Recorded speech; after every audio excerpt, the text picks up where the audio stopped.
Hi guys, and welcome to my second part of the tutorial on tuning differentials on Forza 4.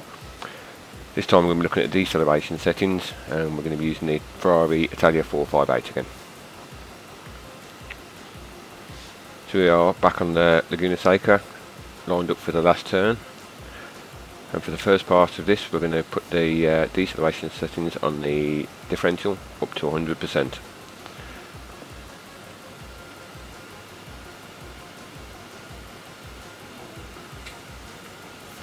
Going to put the telemetry up for you so you can see what's going on.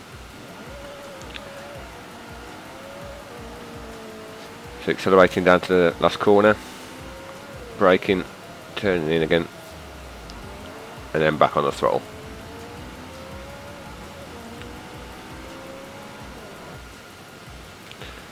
Now for the next part we're going to do exactly the same corner, and this time we're going to put the deceleration settings down to 0%.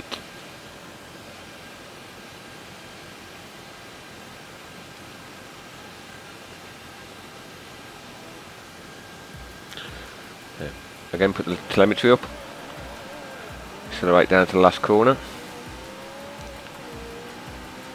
we brake, turn in, and then back on the power again. As we look at these both side by side, you see the car at 0% deceleration has a better turning than the car at 100% deceleration.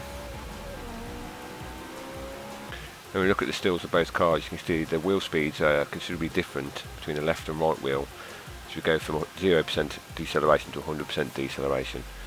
This is as we brake and as we begin to turn in as well. You see for the car with 0% deceleration, the outside wheel is turning faster than the inside wheel. So as you can see from this, by having a lower deceleration setting, it gives the car a better turning response on the sharper corners.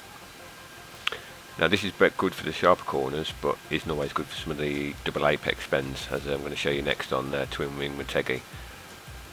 You'll see the difference in the two cars between 0% and 100% again, and you can see the different way at which they get round the corner. So here we are at Motegi, and this is the car we're going to be using with the 0% diff. So remember, on the first part this car had a good turning and seemed pretty stable all the way around the corner.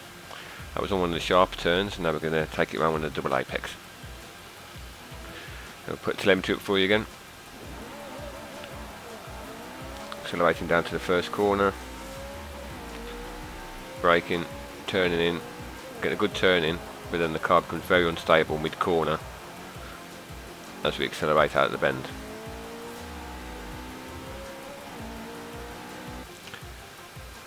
Now this one, we're going to do exactly the same run again. And this time we're going to put the deceleration setting all the way up to 100%.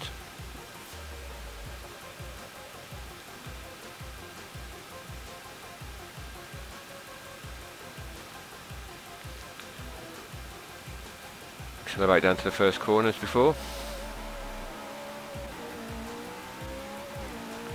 We brake, turn in. We've got less of a turn-in response, but the car is a lot more stable to the middle of the corner, and as we accelerate out onto the straight. Right, so from this we've been able to see that having a lower differential setting is beneficial to the turning response on the sharper bends, but having a slightly higher differential setting is better for double apex bends. So what you set your deceleration setting at is really depends on what sort of track you're racing. What I usually do again is set it around 50%, drive the track, adjust it in 5% increments or decreases, and then just take it from there. So guys, I hope you've enjoyed this. If you have, give it a like, give it a share and subscribe. Feel free to leave me a comment on what tutorial you want me to cover next, or if there's anything I've missed out of this that you want me to cover again. So that's it guys, I hope you enjoyed it. See you soon.